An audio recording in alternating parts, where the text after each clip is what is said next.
Nagaa waaqayyoon ifa baay'ee hordoftoota YouTube channel kiyya akkam jirtu nagaa keessanii an baay'ee nagaa koo galta waaqaa ta'u seenaa tokko isinitti hima akkamitti akka abbaan mana madaamii kaddamaa ajjeese jechuudha. Akkamitti akka inni ajjeese isinitti hima jechuudha. Dhugaadhuma wanti kun dhugaadha. Isin immoo kanarraa maal barachuu qabdu akkamitti of eeggachuu qabdu isa jedhu jechuudha. Kana isinii fidee dhufe abbaan manaa jechuudha. Abbaan manaa baay'ee rakkisaadha. Lafa gamittuu dhiirri baay'ee dhiirri iddoo tokkotti dhiirri fuula argannaan jedhama. Dhiirri fuula yoo argate jedhama. Na sarrateenyaan tokko fuula ishii yoo argate dhiirri abbaa manaas haa ta'u dhiirri kamuu hin kajeela yookaan hin barbaade jedhama. Tokko immoo dirqisiisee kan daffarus jira jechuudha. Dirqamaan kan daffaru jira. Qorichatti godhee kan daffarus jira jechuudha. Of wallaalchise waan baay'ee jira jechuudha. Namoonni baay'ee mana nama nagaa nama gaarii yoo isaan qaqqabe namaa beekuu hin danda'anii bakka warri akka maatiitti jiraatan jiru. Sana kana waan kana abadan namaa beekuus hin danda'anii amanuus hin danda'an jechuudha. Garuu biyyuma keenya keessattuu namni gaariin jira, namni hamaan jira, namni yaraan jira, namni namaa yaadu jira, namni akka bineensaatti nama laalus jira jechuudha. Akka dubartitti mucayyoo sana qacaratte jechuudha. Inna mucayyoon kun jechuudha haati manaa suni madaamiin ishii hojjettuudha. Hojii mootummaa qabdi. Hojii mootummaa qabdi. Ijoollees qabdi. Na ijoollee qabdi, hojii mootummaa qabdi. Kanaaf sarrateenyaa ishii garuu abbaan manaa sun akka sarrateenyaa sana rakkisu isheen hin beektu. Abbaan manaa garuu hojjettuu sana baay'ee rakkisa. Hojjettuun sun garuu akkasuma godhaa jira jettee dubbachuu baay'ee sodaatteetti. Yoo dubbattes sodaatteetti, callisuufis sodaatteetti jechuudha. Baay'ee dhumanii rakkisaa. Isa booda madaamiin ishii itti himte. Abbaan manaa koo gaarii miti. Kanaafuu of eeggadhu jetti. Bakka beekti kaamala abbaa manaa ishii beekti waan ta'eef of eeggadhu. Ani mana waan hin oolleef of eeggadhu garuu jettee itti himte jechuudha. Kana jechuun abbaan manaa ishii durayyuu waan biraa godheeraa jechuudha. Dura hojjettuu isheen qacarattee qabdu kan duriirrattu waa godhee hojjettuun sun mana sana adeemteetti jechuudha. Waa malee of eeggadhu hin jenneen. Inna ammas akka kana jalaa hin taanee fi cal jechuurra ishumtu ofaa eegdu jechuudhaan jetteetu itti himte. Sarrateenyaa malee jiraachuu hin dandeessu. Ijoollee qabdi.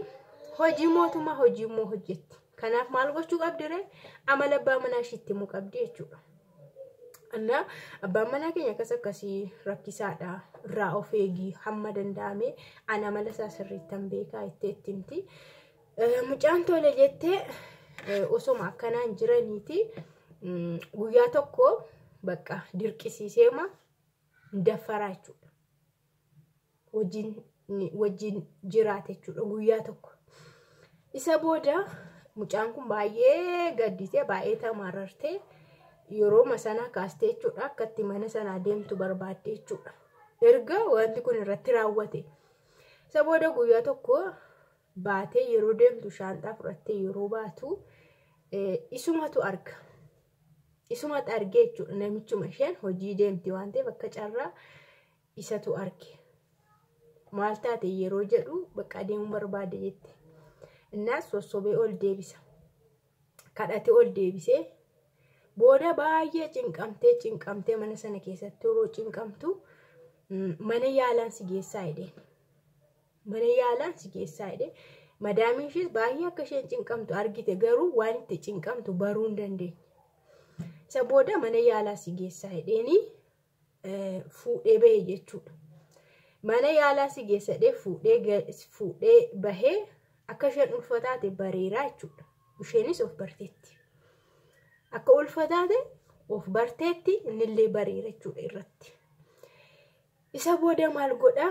fuudhee bahee daandii fagoo adeemsisee jechuudha.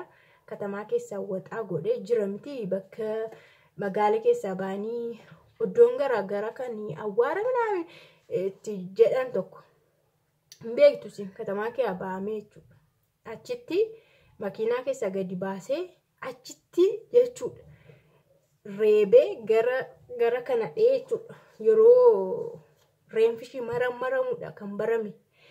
Akka inni kana dhahee tuubboo ishee cufe akka isheen hafuura otoo hin baafatiin akka duutu jechuudha. Otoo hin dhiigiin, otoo humaan taatiin, otoo milikiin irratti hin bahin jechuudha. Namni kana nama dhahee jechuudha. Karaa saggoo kana si dhoofnaan bakka tuubboon kenni hafuura baasu hafuura gashu sun hin cufama yeroo sana duuta. Duuta hafuura dhabdee duuta jechuudha. Waan biraanti hafuura dhabdee duuta. Hin beekamu jechuudha gaa. Dhiigni irra hin jiru, humtu irra hin jiru akkanatti. Akkanaan saraatenyaa sana ajjeeseetu gara hospitaalaa geesse. Sanuu jechuudha. Du'aa ishee fuudhee hospitaala geesse. Isa booda hospitaalaan geesseera jedhee immoo haadha manaasaatti. Achiin isaaniin immoo waan taate hin beeku jedheetu osoo fidaa jiru dhukkubaatti garuu akkan feentii naqqalteedha. Isaan emergency yoo gashan garuu dhiyooma duute yeroo qorannaa godhan akka kana qorannaa ishii kanaan bahee jechuudha. Innaa reeffa gara biyyaatti ergan reeffa sana jechuudha. Waan hundumaa godhanii madaamiin garuu irratti barteetti. Yeroo qorannaan sun bahee madaamiin sirriitti hordoftee jechuudha. Akkamitti akka isheen duute maaltu akka godhe yaa'u eenyu akka rukute maal akka ta'e hin baramne akkanatti akka kun dhahamee duute garuu qorannoo ishii baaseera jechuudha. Namni biraa akkana godhuu hin danda'u sumadha jettee isheen wacii ishiitiin kan reeffa gara biyyaattuu ergite. Kun waan dhugaa ta'edha. Kanaaf waan akkanaa irra geessiniin jedha. Yeroo baay'ee maaliifan kana kaasee seetanii shamarranii tokko ofii isaanii jaallatanii warri gudeedaman jiru. Ofii isaanii fedhii isaaniitiin barbaadanii faana kolfanii fuula kennanii fi warri gudeedaman jiru. Warri immoo akka ishee kana akka mucayyoo kana dirqisiisamanii osoo hin barbaadiin warri kana irratti raawwatamu jira jechuudha. An argeera yeroo bara biyya Arabaa ture sana maktaba yeroon ture Araboota faana wallalee yeroon ture ijoollee baay'ee argeera. Nama qorichaan tuqsiisee abbaan manaa of wallaalchisee jechuudha. Halkan wajjin ciisee yeroo of bartuu sammuu ishee wallaalte tokko argeera. Itoophiyaawwee jechuudha. Maktaba sana keessatti yeroo of bartuu faana raawwateera waan ta'eef yeroo of bartu isheen of wallaaltee of barte jechuudha. Hin maraatte. Innaa hin maraatte jedhaniitu gaa hin dhukkubee hin maraatte jedhanii immoo maktaba fidu. Maktabni immoo hamma kana diippii keessa seenee ilaaluu hin marammaru yeroodhaaf tursiisee hin gasha warra sammuu dhukkubsatan. Warra mana jijjiiratan warra maal ta'anidha malee. Innaa waan akkasii baay'ee jira siniin jedha. Kanaafuu jalqabuma namni sun akka kana badaadha jedhamee even madaamiin illee afaanii baastee ragaa baatiif taanaan bakka karaatti mana sana keessaa baatu mala barbaadachuu bahe. Osoo wanti biraa sirra hin gahiin, qaama keerra otoo hin gahiin, sammuu keerra otoo hin gahiin, bakka waan baay'eedha wanti karaa kana namatti dhufu jechuudha. Wanti karaa akkanaatiin namatti dhufu kun lubbuu namaa baasa. Amma madaamiin irratti yoo barte ulfisu yoo barame anaanaa dhumeera jechuudha. Namichi sun eessa deema? Seerichuun gadhiisu bara. Seerri biyya sanaa hin dhiise jettanii yaadura hin dhiisu seerroo jechuudha. Sirrii miti gaa. Kanaaf waa baay'ee waan sodaatuu fi lubbuu mucaa kana galaafatee ofii nagaa bahee jechuudha.